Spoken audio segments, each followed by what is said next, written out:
All right. This open session is convened and called to order in accordance with open meeting laws.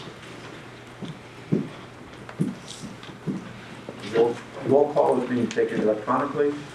This meeting of the Ripon Area School District Board of Education has been properly noticed in accordance with the open meeting law in State Statute 19.84 and related legal references. And we'd like to begin with a statement of our district vision, one of Wisconsin's finest school districts, fostering excellence for all through innovation.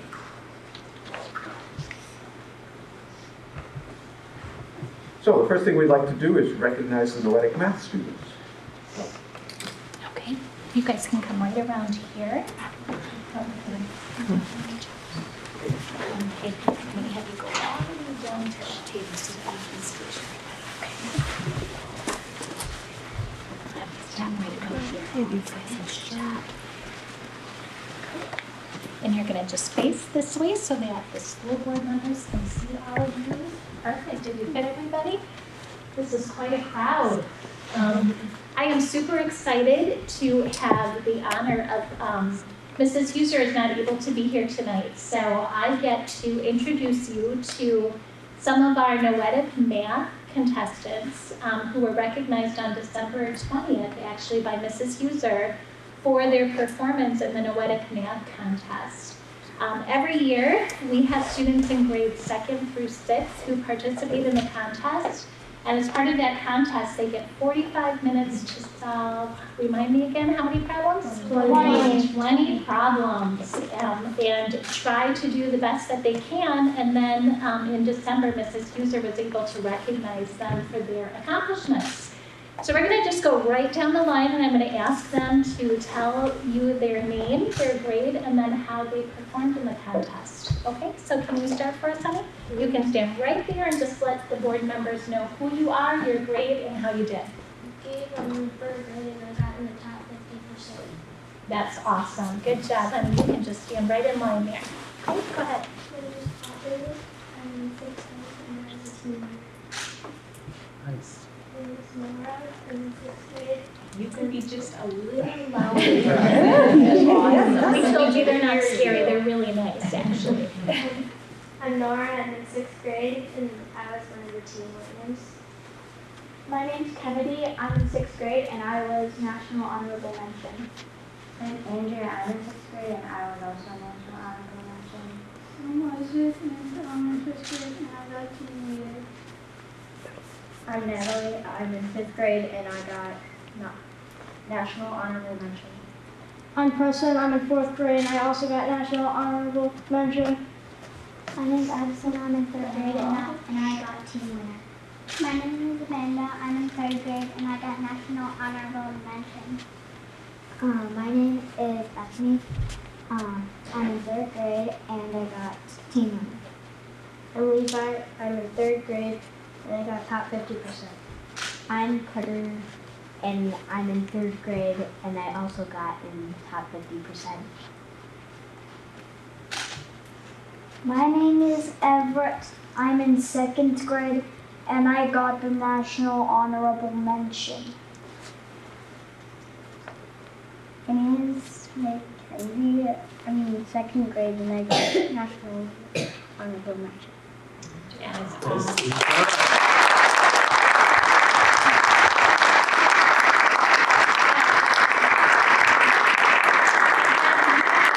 Super proud. We had 30 students who were recognized. I don't think we have all 30 here tonight. We have a good handful of them. Jolene did put up behind on the screen actually a sample problem for you to take a look at also.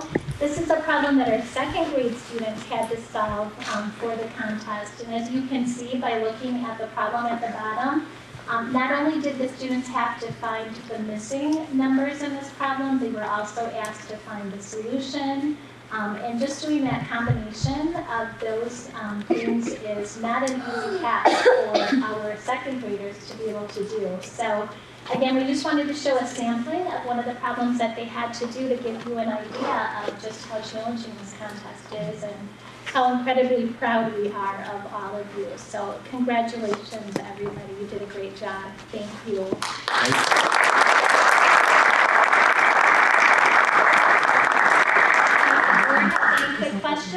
Otherwise, we'll have you guys, we're gonna take a picture, and we have a certificate to give. Certificates. Absolutely. Half of them are missing, so you're gonna have to help me. You bet. So Preston Byer.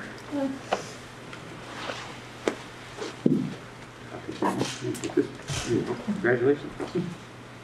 I don't remember Bethany's comment. Congratulations, Preston. Do Bethany.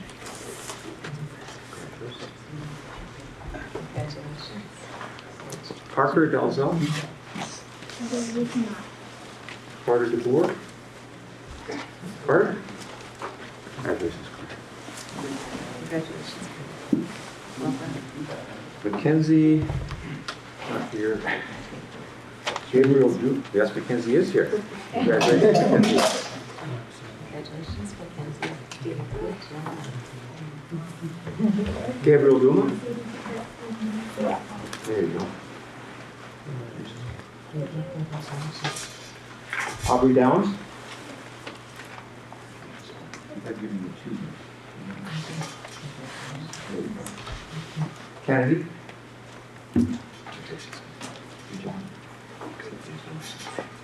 Jameson. Peyton's not here. Everett. Congratulations. Good job.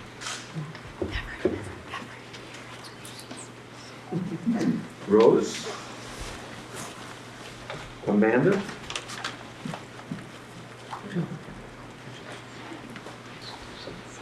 Addison.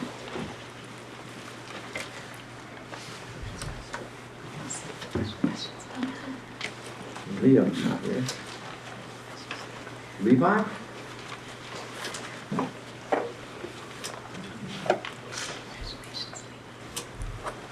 Reagan?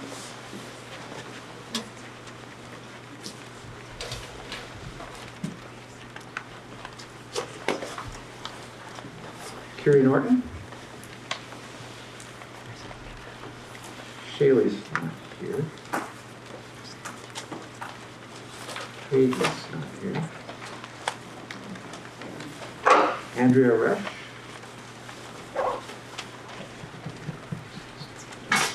Isaac Resch? Good. Natalie Stellmacher?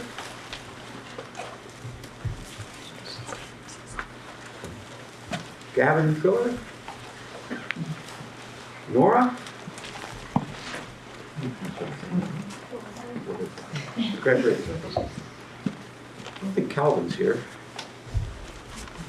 Is that everybody? Yep, I'm back to the beginning. So once again, congratulations to all of you guys. Great job.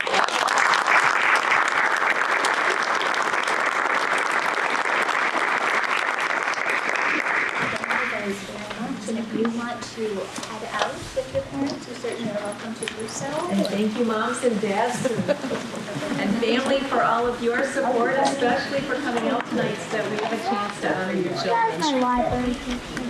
Have a great night. And you're welcome to stay, but you don't have to.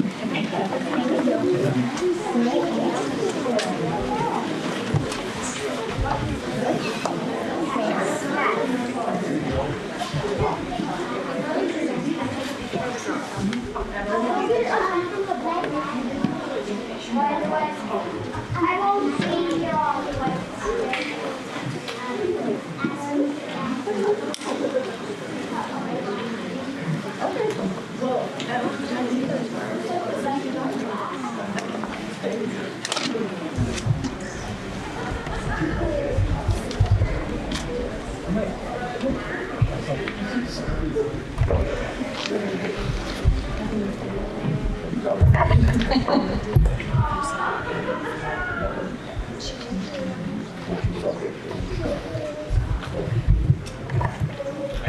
And nobody's signed up.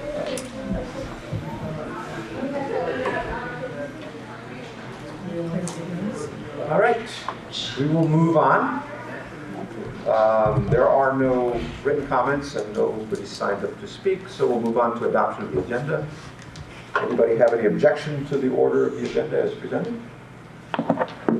not, we will accept it and move on. And we have announcement of contributions to the district. Absolutely. Brewer Heating provided the third installment of $10,000 for a total of a $40,000 pledge, and this is to the Ingalls Field Group. The next number of these will be as well. Modern Pole Builders, the third installment of $1,000 towards their $5,000 pledge. Modern Overhead Door, third installment of $2,000 towards a $10,000 pledge. Whole Edge Construction, third installment of $2,000 towards a $10,000 pledge. Madra Electric, third installment of $2,000 for a $10,000 pledge. Quality Plumbing, third installment of $1,000 towards a $5,000 pledge. And Home and Ford, an additional $1,000 of a $5,000 pledge. Then First Congregational Church donated $750 to assist families who are behind on their lunch account balance. And then the following donated $250 or more towards our Ripon Education Foundation. Lee Prawitz, Paul Schuff, J&M Smuckers, Horicon Bank, William and Suzanne Bumby, Jody and Jocelyn Factor, Bruce Patrick, Mary Gerbig, Classic Painting, Coach Hatlin, Gary and Cynthia Berger. Very thankful for all of those donations. Thank you all very much. Yes. So, you got anything to tell us about the high school? I have quite a bit to tell you, and I would like to just start off by apologizing for my absence the past 2 meetings, and especially for my lack of communication as to why. I know that was rather irresponsible of me, but I can assure you that it will not be happening again, and I do feel that I owe all of you an apology for that. But to start off with, because of that, I have quite a bit to go over with you for the past 2 months. To start off with, Student Council actually held a blood drive here in the community room on November 10th. And we had an incredible turnout from students, staff, and community members as well. I would say from what I've seen more than we normally have. And unfortunately, we did have a bit of a miscommunication with the Red Cross. So they were not staffed to support the amount of donors that we had, which actually I would say is a better problem to have than not having enough people willing to donate. So we had an absolutely amazing turnout, but it did result in a little bit of a longer wait time to donate, or unfortunately some students did have to be turned away because we just didn't have enough time or the space to adequately support that. But we are hosting another blood drive in March, so we do know going forward how to just more effectively communicate with them to ensure that everybody who is willing and wants to donate has the opportunity to, and we hope to see just as good numbers as the one in March as we had in November. There's also a lot of fundraising that has happened at the high school in the past few months. So bake sales have become very popular again, and they have proved to be incredibly successful every time. I know that Student Council had one, as well as FBLA, and I know that there was talk of FBLA doing a second one, and they always become a hit with the students, especially during times when students get a little hungry, like advisory or things like that, and they might not have a snack. It was a great way for them to just grab something really quick. So those became very popular and were a really good way for just any organization to fundraise. And after that, Christmas hit, and there was a lot of Christmas altruism, I would say. Clubs were involved with a lot of different things, like I know Key Club, FBLA, and German Club, I know for sure, were all involved with the Enchanted Forest that is put on. They all had trees there. Student Council personally did raise money to buy Christmas gifts for families in need this year. We were able to support 2 families. We were given lists of things that they needed, and this was also a really good opportunity for students to get some volunteer hours in. Students did all of the shopping for these families, as well as gift wrapping. During an advisory, Miss Baird's room kind of became an arts and crafts central for that day. We spent the entire advisory wrapping gifts, and it really just made you feel like you were doing something really important. And I know that a lot of students had just a really good time doing that, and just making sure that everybody this Christmas season was just appreciated and had what they needed. And we also made Christmas cards for nursing homes. So students made multiple Christmas cards, and they were then distributed just all across the nursing homes around Ripon and Marquezan, just to make sure that everybody had a little bit of Christmas spirit this winter, because it's always important to just make sure that everybody's remembered. And Student Council also did staff Christmas gifts for the entire staff here at the high school, which they all did really appreciate, which once again, that was really nice just to feel like we were doing something important, and even if it was just something small. So with all of that kind of out of the way, Student Council in particular has gone back to, I guess it's traditional values, which is trying to find areas of change in the high school, places where we want to see changes. And as of recent, we have come up with two main ones. If you're interested in that, I can talk about those. So the first one has been underclassmen have talked a lot about wanting to be able to go off campus again for lunch, because the freshmen and sophomore are not allowed to, but the juniors and seniors are. Now, we're looking into whether or not this is even possible or beneficial for anyone, because we know that in the past it can be a lot for certain businesses to handle, like Quick Trip, like freshmen that don't have cars but want to leave for lunch, they really have one option to walk to Quick Trip, and then places like that get bombarded with students. So we just want to take into account all factors before we ultimately draft up a letter and write it. And then we've also talked a lot about our Tuesday advisory periods. Now, Tuesday advisories are particularly meant for kind of advisory bonding, but certain students have expressed a lot of concern with not being able to get certain, like the help that they need on those days, because during class bonding, you're supposed to stay in your advisory, but if a student needs study help in this, like the STEM wing, they're in the English hallway, they aren't allowed to leave. So that is an area of concern that a lot of people have expressed, and we just want to make sure that academics are being put at the forefront, and that the people that need the help can get the help that they want. So the next major thing that will be happening is Winterfest. So this is the first winter dance that Ripon High School has had in about 6 years, I think. So it's been a long time since we have had a winter dance, and it is actually a winter formal. In the past, it had just been something that happened after a basketball game. They'd set up the DJ stand, and you get to go and you get to dance for a little while, but now it is a traditional winter formal. We have had some challenges with scheduling the dance. We originally wanted to have an entire spirit week similar to homecoming, but unfortunately there is other things that the counselors have scheduled during advisory, so we're not allowed to do like advisory activities or things like that. So we have thought about possibly pushing it to the spring and doing a spring fling rather than a winter formal.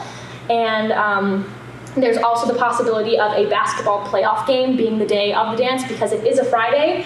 So if that is the case, we know girls like to spend a lot of time getting ready, but we also want to make sure that the student body is at that game to support the team. So if that were to be the case, there's a high possibility that it would get moved to the spring. So that's all I have. That's a lot. Great. Nice. Thank you. Thank you much. Thank you. And as always, you're welcome to stay and you're welcome to leave. Thank you. Do finals tomorrow? I do not, so we're not having traditional finals periods. Very good. Yes.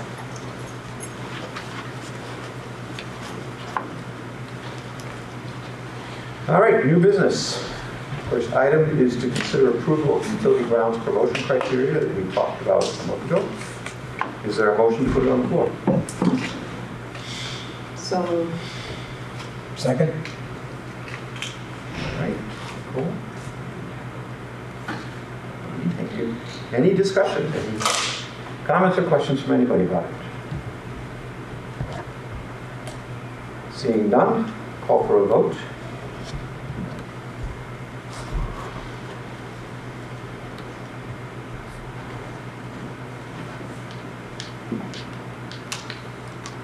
And it passes unanimously with one absent.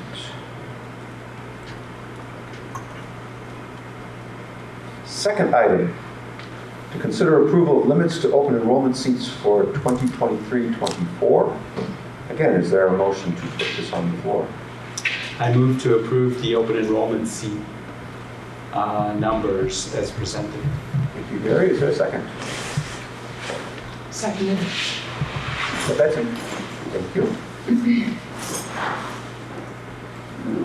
Questions, discussion?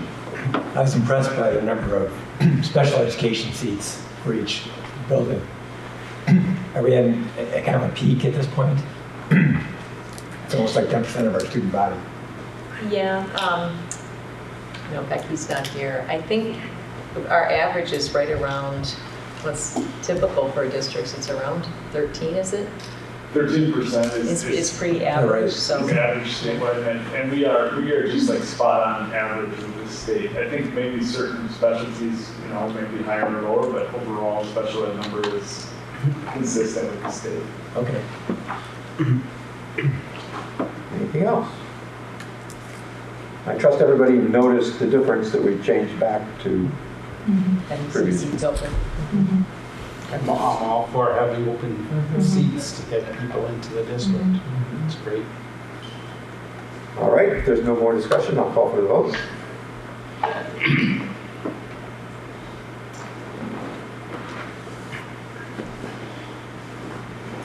And again, it passes unanimously with one absence.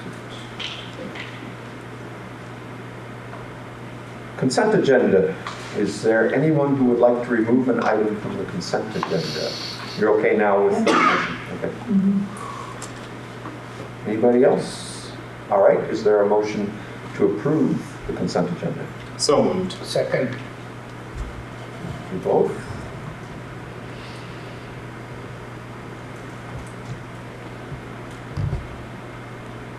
You should be able to vote.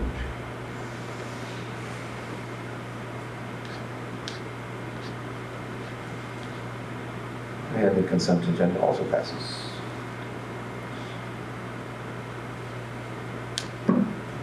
So possible upcoming action items. We have a recommendation to increase the summer school rate for certified staff. Are there any questions, any comments about the proposal? Are we in line with other districts around the area? That is a great question, and the answer is yes, which is one of the reasons why we are requesting to raise that rate. At my learning and assessment meeting just last week, we were actually having that conversation. Previously, we had been one of the higher paying districts for summer school, and just because of the extreme staff shortage, many districts have also raised their rates. So we are becoming quite competitive with other districts. So raising that rate to $35 an hour versus the $30 an hour will hopefully attract and retain our current staff that we have. Good, thank you. Other comments or questions?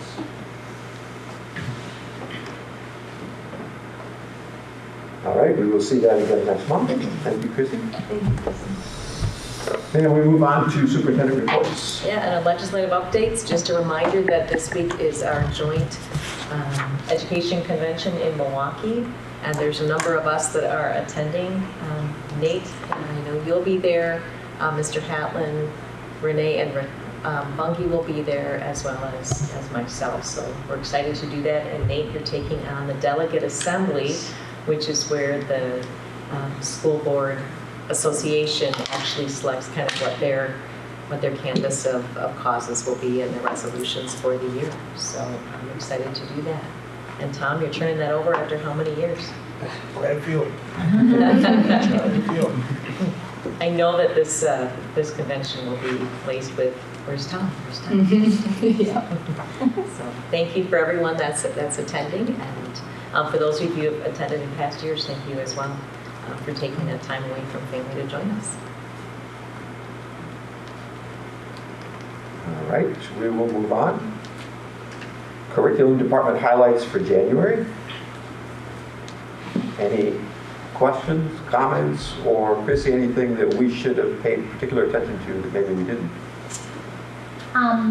A couple of things, I guess, the noetic math.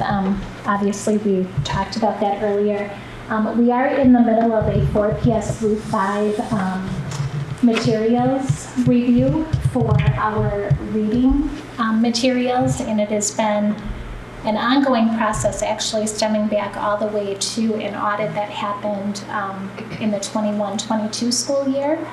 So we are at the point right now where we are actually with our literacy curriculum team reviewing materials, and we will be looking through those to get a consensus of where the team is at.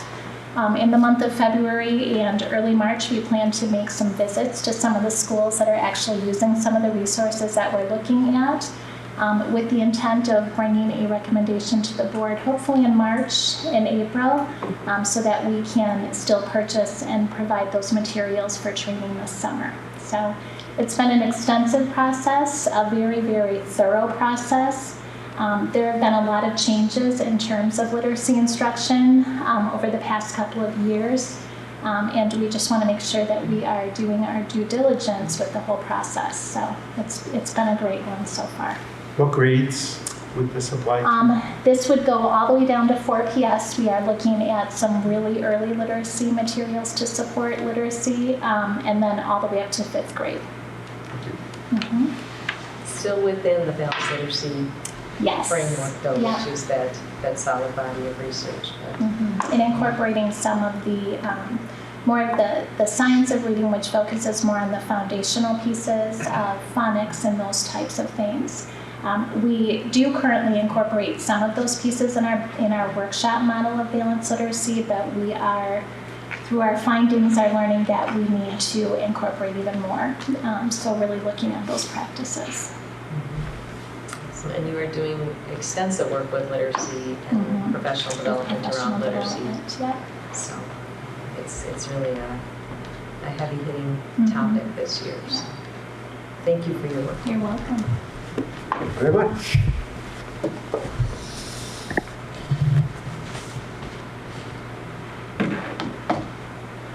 All right, so we've reached the presentation of the school district's 21-22 financial audits. Welcome. Thank you.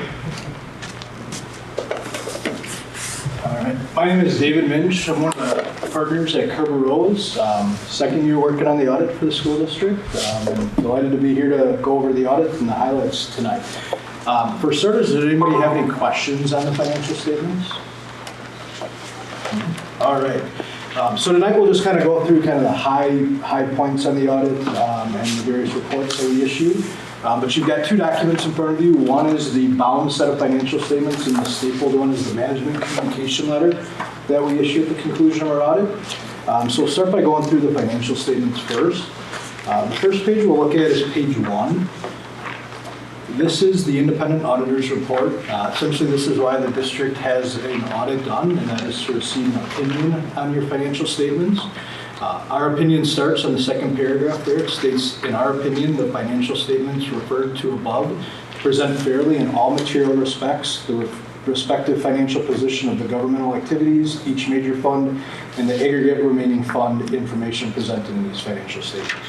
So in other words, this is a clean or unmodified opinion. This is the highest level of assurance that we can provide on a set of financial statements. The rest of the opinion just talks about the other required information that government accounting standards requires to be presented in a set of financial statements, and that we didn't have any issues or any disclosures to note any of that information. The next page that I'll just comment on is page 4. This is the district-wide financial statements. This is presented under the full accrual basis of accounting. This does not follow how the district budgets. The district budgets on a modified basis of accrual, but government accounting standards require that you present financial statements under the full accrual basis of accounting. So I'd just like to point this out. It's got things like the capital assets, any long-term debt, the related pension obligations, and also the things related to the other post-employment benefits that the district offers. Page 6, this is the balance sheet for the governmental fund. So as I just mentioned, this is under the modified accrual basis of accounting. A couple things I just want to point out here. The total governmental fund balance at June 30th, 2022 ended up at about $10.6 million. If we look at the next page, or page 8, this is an increase of almost $950,000 this year. So it's due to a couple things that I'll comment on in a minute. But I also just wanted to point out the general fund here. At June 30th, the general fund ended with about a $6.4 million fund balance. 5.9 of that is considered unassigned fund balance, so really the working capital for the general fund. There is a few components that are non-spendable, restricted, or assigned. The biggest component of that is the assigned, and that's the HRA accounts that the district has. But when we look at the unassigned fund balance, as auditors, we like to benchmark that compared to the expenditures in the general fund. So if we look at that 5.9 million compared to about 23.3 million, the general fund is sitting at about 25.5%. We work with 55 schools in the state of Wisconsin, and we always like to see a range of 20 to 30%. That's kind of our experience as far as the health of the general fund, and then also shows us that the general fund likely won't need to short-term borrow to cash flow, since a lot of the revenues won't come in until December when the property tax and other bigger grants start coming in. So overall, the general fund is in a very strong financial position to end the year. The general fund's fund balance did increase by about $100,000 this year. The district was able to transfer about $425,000 to the long-term capital improvement fund. So that's a very strong financial position for that fund. And then overall, all of the other governmental funds that are presented later on in the financial statements increased about $424,000 this year. That's due to about a $230,000 increase in food service fund balance and $135,000 in the debt service fund balance. So any questions on the basic financial statement? All right. Just one thing I just want to point out here, page 10. This is the fiduciary fund for the district, or the Fund 73. In that fund, there's about $1.3 million accumulated to provide benefits related to the OPEB plan that the district offers. Currently, as it sits this year, they actually determined that there's a net pension asset, meaning that there's enough resources available out there to pay the future obligations of that plan. The district will likely still contribute some money to that, just because that's going to swing as the investments in that fund changes. But for June 30th, that was fully funded, according to the actuary. We don't do that calculation. All right, starting on page 12 are the notes to the financial statements. I'm not going to go into any detail on this, but I just want to let you know that this is the bulk of the financial statements. These footnotes support the numbers and the totals that are presented in the basic financial statements. The next page we'll jump to is page 46. This is the budget to actual statement for the general fund. As I mentioned, the general fund had a very strong year this year. The original budget was just a slight increase of about $7,000 this year, when the actual result was an increase in fund balance of just over $100,000 this year. That's largely due to some increased federal revenue, largely in the general fund being the ESSER funds that was received this year, but also the expenditures came in under budget. So the combination of those two equated to that positive increase in fund balance in the general fund. All right. Next, we'll jump to page 59. This is the independent auditor's report on internal control over financial reporting and compliance. As auditors, we're not required to audit your internal controls, but we're required to take them into account while we're planning and performing the audit. And anytime we identify a weakness, we need to evaluate that to see if it meets the definition of a material weakness, a significant deficiency, or simply just another matter that we feel we should bring to your attention. We do have two findings that we consider significant deficiencies. And these findings have been ongoing findings for a number of years. These findings of the districts we work with, these findings are segregation of duties in financial reporting. Every district that I work with receives the financial reporting findings simply because they don't prepare their own financial statements. So standards changed a couple years ago and stated that ultimately management is supposed to prepare these statements. If you don't, you simply receive this finding. And then segregation of duties. The district receives this finding just due to the limited number of staff in the business office. So there's no way to properly segregate all of the financial record keeping and recording duties. But I always remind boards that it's important that you guys understand that you are an important aspect of the control structure at the district. So when you're approving disbursements and receipts, that you're really understanding those and questioning those and making informed decisions based on budget to actual numbers that you guys are provided with. So again, nothing really alarming. These are just continuing findings that most districts that we work with in the state of Wisconsin receive. All right, page 61. This is the independent auditor's report on compliance for each major federal and state program. Since the district spends over $750,000 in federal expenditures, you're required to have a federal single audit. And in turn, in the state of Wisconsin, if you have a federal single audit, you're required to have a state single audit. This report is a clean report. We did not have any instances of non-compliance to note, so nothing that's really to note in that regard. And then the rest of the financial statements just discusses or just presents the schedule of federal awards, the state awards, and then talks about the findings in a little bit more detail. Any questions on the financial statements? All right, we'll move on to the management communication letter. As I mentioned, this is a required communication that we issue at the conclusion of all of our audits. It basically summarizes how our audit went and communicates anything else that we felt we should bring to your attention. I do want to point out on page 2, the fourth paragraph, accounting standards change, I believe it was SAS 134, took effect this past year. And that stated that as auditors, we're required to bring to your attention our perceived risks that we identify when we're planning our audit.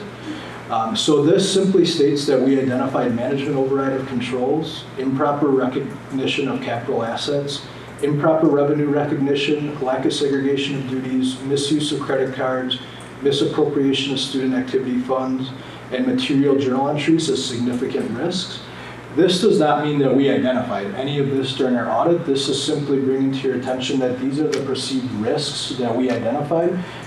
Either some of these are required by standard and other ones are just based on our experience with other districts. So we plan and perform certain procedures as part of our audit to bring these risks down to an acceptable level. So just want to point that out. I've had some boards question thinking that we found things related to student activities or misuse of credit cards. By no way, shape, or form did we identify any of that. The rest of this report talks about the significant accounting estimates that we disclosed in our audit.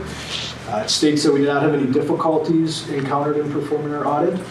Again, this year there is one uncorrected misstatement. As auditors and with the decision based on management, we're allowed to pass on certain journal entries that are not material to the financial statements.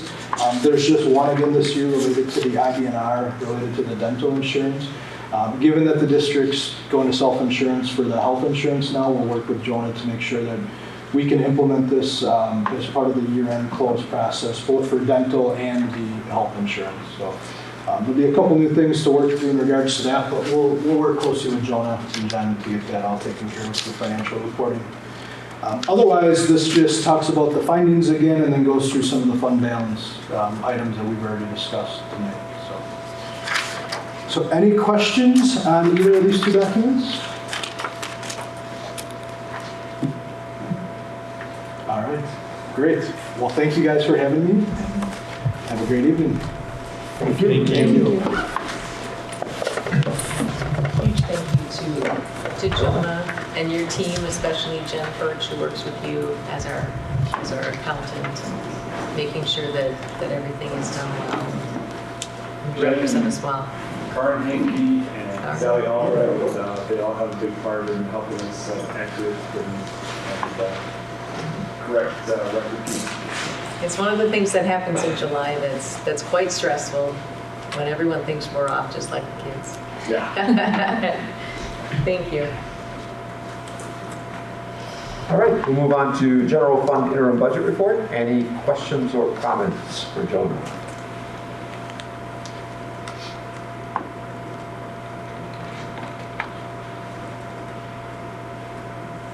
How about the food service interim budget report?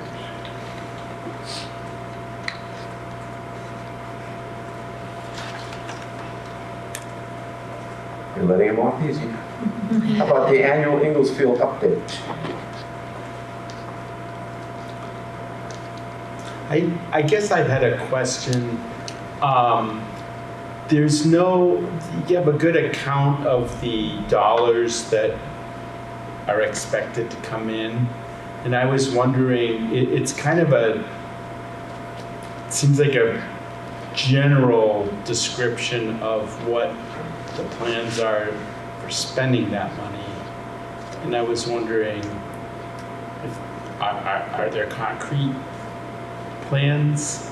Well, I think Mary can kind of help with this. We're working on getting some more concrete plans. I think for the things in here, to some degree, but yeah, we're working with PRA to develop a design for the field, and we began those conversations. It was prior to the college moving forward with their stadium. So in hindsight, it was actually a good thing that plan wasn't developed, because now we'd be paying more to go back and revise it. But that is something that we need to move forward with. There are repairs that need to be done, and when we have our Fund 46 dollars come available in 2024, it's going to really allow us to move forward with some of those. How much is the college's action going to affect this? I mean, I know they pay a third of the costs, but I think we have a lot of discussions we need to have. I think because we just, we don't know how it's all going to unfold. Mary, what would you say about that? Yeah, and I guess I would say that the speed at which you do repairs is based on the wear and tear, but also the dollars that you have available. So we're going to probably be doing the same kind of things. It may just be a little bit further down the road that we'll do that. So. Are we looking into ways, since that's a lot of field time now that's going to become available, are we looking into ways to attract people to come in and use that field and pay for using that field? Or is that something that hasn't even come on? Yeah, I will tell you that with referendum and launching our self-funded health insurance, we are now very excited to move into Inglesfield and start having those conversations, so that we're looking at some of the repairs and things that need to be done, and what that means to us. And one thing I'm curious about, because at the college, when I raised an issue, I got an answer that said, I think there's stuff going on that you guys don't know about, referring to us on the board. And so now I'm wondering what stuff is going on that we don't know about it, because they refuse to go into details. And I wondered if it had to do with repairs to the streets, that we would be on the hook for helping to repair the street that goes by in between Inglesfield and the tennis court. Yeah, we've had some conversations with the city about that, and I think we've had more collaborative conversations than we've ever had about that. And one of the things that we're trying to do is just look for other sources of revenue too, so we can maximize dollars, whether those be grants or timing repairs out with maybe when utilities was going to do something anyway. So we're not doing it a year or two ahead of when they would have done it and paid for it anyways. Okay. Because if we ask, it becomes our responsibility. If they're doing it as part of their natural process, it becomes part of theirs. So I thought we've had some really good conversations, but we will certainly engage this group and probably have some conversation about what we want that to look like, because Inglesfield belongs to the community and we wanted to serve the community. And we know from when we did our high school and middle school project that bringing everybody together to have those collaborative conversations really help us maximize our dollars and create something that's well used. And so yeah, we're excited about that work, and we have time between now and when some of those more significant dollars become available. That's what I thought, because we had that plan for what was likely to happen with Inglesfield, and it didn't include any major expenses except for the track. Maybe. Right. And I think all of those we have to look at in terms of what's needed from a collegiate level, what's needed from a high school and community level, to make sure that we're right-sized and while still being able to attract others to come in and use our venue, which we've seen at different times with football playoffs and that, whether their field's in good condition or ours is. So. David, I'm thinking that college is still going to use Inglesfield for their track events. For the near future, yes. Because I don't think they're putting a track not with around current, not with that. No, not in the stadium. Not this spring, not in the stadium. They are in the future looking to build a track someplace, Okay. but there are no concrete plans for it. But that's why I got into this thing, because they said that we need to get out of some of these expenses. I said, there aren't any expenses. I've seen the plans for the next several years, except for the track, which was your plan of action. I said, no, that's actually wasn't our plan of action. We don't need that. And so then the whole thing kind of blew up, and I'm going, well, I'm getting two different stories from two different sides, and I don't know what's going on. So that's why I raised the issue. It's just to have a little bit better idea. We know some of the specifics we need to work through and talk about. I think as their plans have solidified, it allows us to move forward and find out what that means for us. So. All right.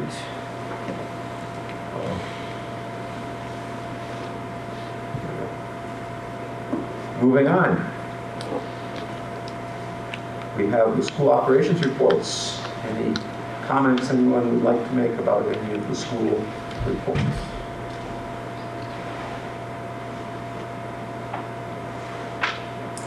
We've had lots of wonderful concerts here as we closed out this last year, so very thankful to our music teachers for this.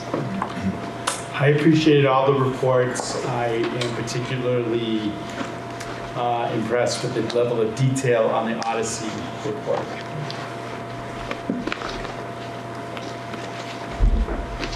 I see we had school today and tomorrow for the kids who need some extra help. How is that going? Mr. Hammond, do you want to? I mean, high school? We've actually done the last, we'll say, 3 years, and it really helps the kids that. Mr. Hammond, would you be willing to come by the mic just a little bit? Those who aren't,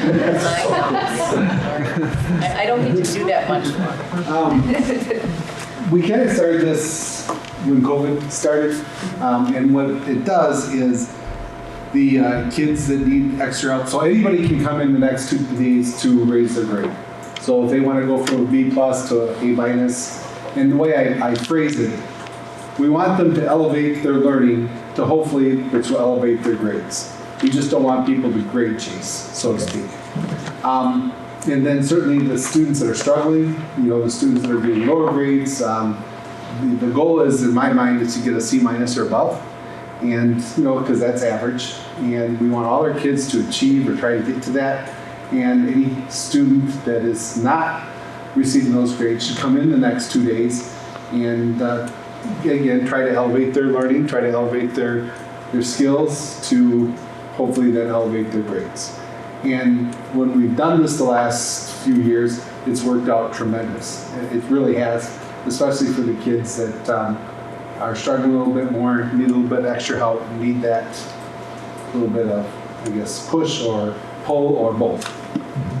That's good. And so, how's it going the last few years? Great. How's it going to go tomorrow or the next day? We'll see. All right. You have pretty good attendance? Yeah, I mean, it all depends on how many need it and how many want it. Okay. Want to, it's certainly not the attendance what we have at our regular school year. Right. But you feel, from what you said, it sounds like, the thing I would wonder about is it the students who haven't yet managed to C- who are coming in, or is it the students who already have decent grades but would like to improve them? Do you have any feel for whether it's really getting that bottom group to come and do a little bit extra? Yeah, it's predominantly more of the students that are struggling. Good. Those are the ones, and then that come in, and by and large, they all do. There's always going to be a couple that, what are you going to do? But by and large, they all do, and they get the extra help, and they get the push that they need. And because, we never want, I guess I look at it this way, I don't want the high school experience to impact a student negatively for the rest of their lives. We always want our high school students to get a diploma, graduate, all those kind of things. So they can move on and do what they need to do after that. And one of the benefits of having a few less students in the building is that those students get a little more one-on-one or small group. Mm-hmm. So that makes it ideal. Thank you. Thank you. Thank you. All right, if there are no more comments or questions, we will convene to close session. Could I have a motion? I'll make that motion. Second?